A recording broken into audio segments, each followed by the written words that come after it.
आज झेंडा भल्या कामाचा जो घेऊन निघाला, अरे काट कुट वाट मंदी पोचती त्याला.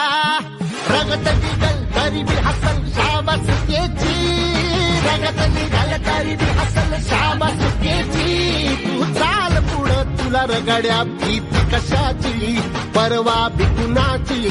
मन शुद्ध तुझं गोष्ट हाय पृथ्वी मोलाची.